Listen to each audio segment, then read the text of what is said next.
Olá pessoal, muito bem-vindos ao nosso canal do YouTube. Para você que faz parte já da nossa comunidade, você já sabe que todas as segundas-feiras e quartas-feiras nós sempre colocamos uma mensagem nova aqui no nosso canal. Quarta-feira a gente coloca uma série especial, exclusiva aqui para o nosso canal, e nas segundas-feiras nós colocamos as mensagens que são ministradas na nossa igreja local, na sede da Igreja Fonte da Vida, em Goiânia. Hoje é segunda-feira e eu tenho a certeza que essa mensagem vai falar muito ao seu coração. Mas antes eu quero te pedir para curtir esse vídeo, se inscrever no canal se você ainda não fez. Isso vai ajudar o algoritmo do YouTube a entregar esse vídeo para ainda mais pessoas e fazer também a sua parte de compartilhar nos grupos de WhatsApp, nas suas redes sociais, para que ainda mais pessoas sejam alcançadas e abençoadas em nome de Jesus. Abre o seu coração, porque Deus vai falar com você.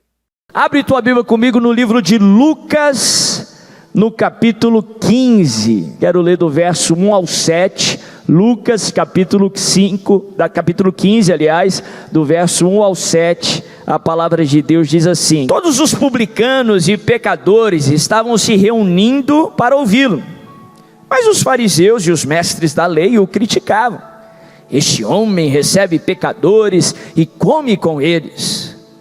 Então Jesus lhes contou esta parábola: qual de vocês que possuindo 100 ovelhas e perdendo uma, não deixa as 99 no campo e vai atrás da ovelha perdida até encontrá-la? E quando encontra, coloca alegremente nos ombros e vai para casa. Ao chegar, reúne seus amigos e vizinhos e diz: alegrem-se comigo, pois encontrei minha ovelha perdida. Eu digo que da mesma forma haverá mais alegria no céu por um pecador que se arrepende do que por 99 justos que não precisam arrepender-se. Olha que tremendo, olha que poderoso. Lucas, no capítulo 15, Jesus conta 3 histórias similares e que nos contam muitas verdades, cada uma delas. Ele conta essa primeira história, a história da ovelha perdida, do pastor que deixa ali as 99 e vai perseguir aquela ovelha perdida até encontrá-la, e depois, quando ele a encontra, ele celebra com alegria. Pouco depois, Jesus conta a parábola da dracma perdida, ou da moeda perdida. Ele apresenta uma mulher que perde uma dracma, uma moeda valiosa para aquele contexto. Ele perde ela na sua casa, e você se lembra que naquele contexto não havia eletricidade, as casas eram bem pequenas, perder algo ali era algo que não era tão fácil assim de achar. Mas a Bíblia fala que ela não mede esforços e ela revira a sua casa até encontrar aquela moeda que se perdeu. E quando ela encontra, ela celebra, ela chama ali os amigos, os vizinhos, para celebrar porque ela encontrou a dracma perdida. E a terceira história, talvez seja a mais conhecida, é a história do filho pródigo, ou que muitos conhecem como a história do filho pródigo. A Bíblia conta, Jesus conta sobre um pai muito próspero que tinha 2 filhos, e um deles pede ali de maneira egoísta a sua parte da herança, a sua parte dos bens do seu pai, e o pai por fim lhe dá, e ele vai e gasta da pior forma possível, e a Bíblia fala que por fim ele acaba no fundo do poço, porque não tem bênção distante da casa do pai.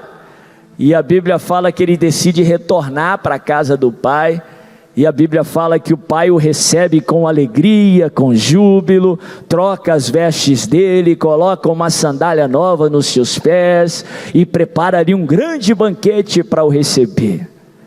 3 histórias muito interessantes, e cada uma delas nos ensinam muito. 3 histórias que nos contam 3 maneiras distintas que o ser humano pode se ver distante de Deus, ou pode estar longe de Deus. Primeiro, o Senhor compara a ovelha e o pastor, a ovelha que se afasta do Senhor, a dracma que se perde da sua dona, e o filho que sai da casa do pai. 3 maneiras diferentes que o ser humano pode se afastar de Deus, ou podem estar distantes de Deus. Das 3, interessante, que o único que se afasta por escolha, por decisão, é a história do filho pródigo. Ele deliberadamente decide se afastar do pai. A dracma perdida representa aquele que está distante de Deus por uma situação. Como é que a dracma ela se perde? Como é que você perde um objeto inanimado ou uma moeda? A moeda não tem vontade própria para sair. E quando ela está perdida, ela nem sabe que perdida está. Mas são ocasiões que fazem que você perde aquela moeda. Seja porque ela caiu do seu bolso, você esbarrou em algo. Seja por causa de uma família, de um comportamento que é propagado de geração em geração. Uma circunstância que faz com que a pessoa se veja longe de Deus, ou distante do Pai. E a ovelha, a história que nós vamos nos aprofundar, representa aquele que afasta ou estar distante do Senhor por causa da sua natureza. A ovelha é um animal racional, e principalmente no contexto sociocultural ali da palavra de Deus, era tida como um animal burro, literalmente um animal que não era muito esperto, e ele se afastava do pastor, se afastava do rebanho, ou ela se afastava do rebanho por sua natureza, pelo seu instinto, ou porque via um alimento distante, ou porque por alguma ocasião que fez com que ela instintivamente se afastasse do rebanho. E quando a ovelha se afastava do rebanho, ela era uma presa fácil para o predador, porque o predador sabia que ele não era mais forte do que o rebanho, mas ele era mais forte do que uma ovelha isolada. Amém? Só isso já nos prega uma mensagem. Quem entendeu? O inimigo da mesma forma vai fazer de tudo para te isolar, vai fazer de tudo para te afastar do rebanho.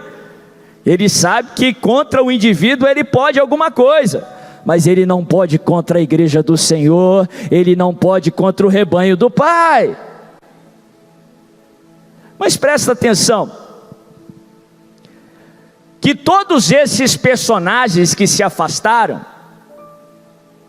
a ovelha que se afastou do pastor, a dracma que se perdeu da sua dona, da mulher, ou o filho que saiu da casa do seu pai, nenhum deles perderam a sua identidade para os seus proprietários. Apesar da distância, nenhum deles deixou de ser aquilo que era. E essa é a primeira lição que eu quero enfatizar. O seu passado não define a sua identidade. Os seus feitos, por mais curioso e inusitado que seja essa afirmação, não definem aquilo que você é. Porque biblicamente falando, a nossa identidade, ela foi determinada pelo nosso Criador, o Todo-Poderoso, o Rei dos Reis, Ele que te criou a sua imagem e semelhança, e nem a sua distância dele muda a sua identidade. A ovelha perdida não deixou de ser ovelha para o pastor. A moeda perdida não deixou de ser moeda para a mulher, para sua proprietária. E o filho que fugiu da casa do pai não deixou de ser filho. O seu passado, as suas ações, os seus erros não determinam a sua identidade. Tem uma diferença de se comportar de uma forma, para a identidade que Deus determinou que você seria. Uma coisa é você fazer alimentos, outra coisa é você ser cozinheiro. Uma coisa é você fazer pipoca, outra coisa é você ser pipoqueiro. Aquilo que você fez, o seu passado, não determina a sua identidade. A Bíblia nos ensina isso através da história de Jacó. Jacó, a Bíblia fala que desde o seu nascimento, ele tenta trapacear através da sua força, ou da força humana, e por causa disso ele recebe esse nome, que significa trapaceiro, que significa enganador. Ele agiu assim por muito tempo. As pessoas chamavam ele de trapaceiro, as pessoas chamavam ele de enganador, as pessoas chamavam ele de Jacó. Mas a Bíblia fala que num determinado momento, enquanto ele voltava ali para Israel, perto ali de um riacho, perto de um rio chamado Jaboque, que hoje que fica ali na região da Jordânia, a Bíblia fala que ele tem um encontro com o anjo do Senhor, que para muitos é uma teofania, uma representação de Cristo Jesus ali no Antigo Testamento. Ali no Val de Jaboque, Jacó se encontra com Jesus, se encontra com Deus, e a Bíblia fala que ele luta com Deus uma noite inteira, e ele percebe ali que ele estava lutando com alguém diferente, que ele estava lutando com um representante do Senhor, e no início da manhã, no fim da noite, o anjo fala que ele estava indo embora, e Jacó diz: não me deixe, eu não te deixarei ir, se você não me abençoar. Aí o anjo do Senhor vira para Jacó e pergunta assim: qual é o seu nome? É claro que Deus sabia qual que era o nome, é claro que Deus sabia como as pessoas chamavam, qual o rótulo que estava acompanhando toda a história, todo o passado de Jacó. Aí Jacó vira para ele e diz: meu nome é Jacó. Aí o anjo do Senhor diz para ele: não, você não é Jacó. O seu passado não define a sua identidade.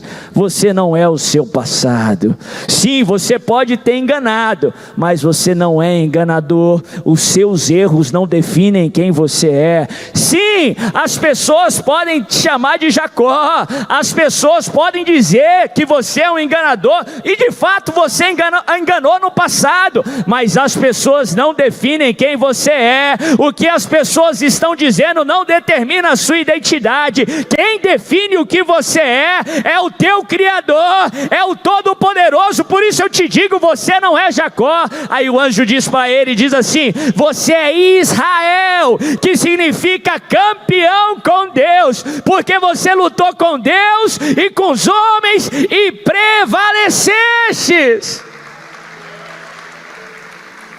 Você não é os seus erros, mas você é o que Deus te criou para ser. Você não é Jacó, mas você é Israel. Jacó era uma figura nossa em Cristo Jesus. Em Cristo Jesus a Bíblia fala que os nossos pecados foram lançados no mar de esquecimento. Quando Deus olha para você, quando Deus olha para a sua vida, Ele não vê o Jacó que você foi, mas Ele vê o Israel que Ele criou.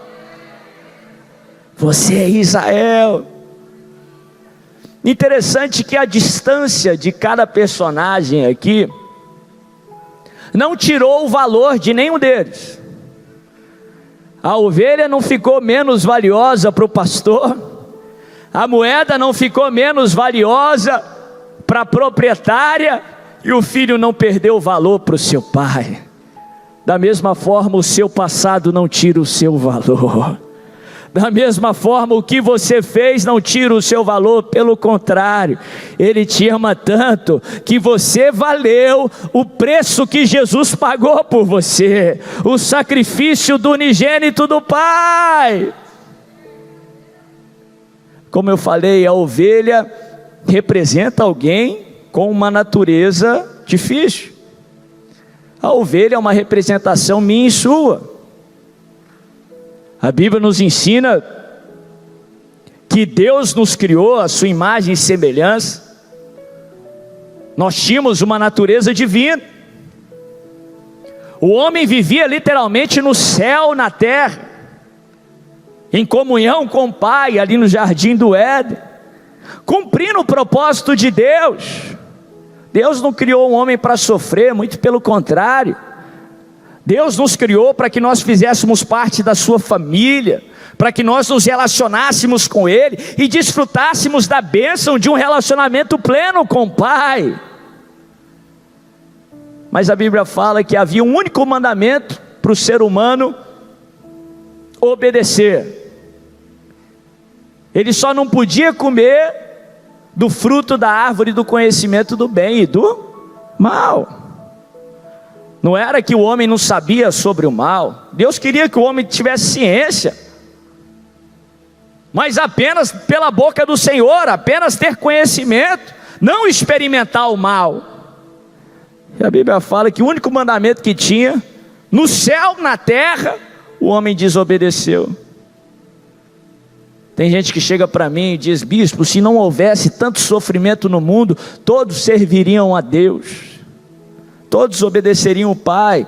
Mentira, conversa fiada. A Bíblia apresenta que as primeiras 2 quedas que houveram no universo aconteceram no céu, quando não tinha sofrimento. Lúcifer caiu literalmente do céu, e Adão e Eva pecaram literalmente no céu, na terra, no jardim do Éden.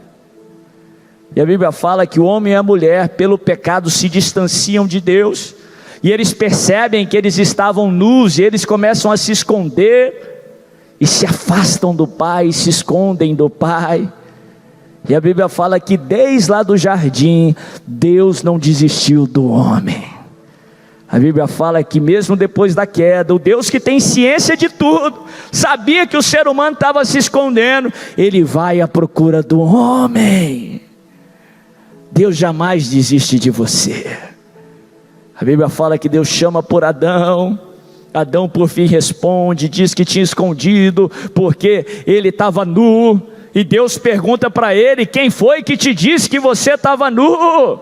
Em outras palavras, quem foi que te disse que tinha algo errado em você? Isso é conversa da serpente. Deixa eu repetir o que Deus falou como mensageiro do Senhor para você. Quem foi que te disse que tinha algo errado com você? Isso é conversa da serpente.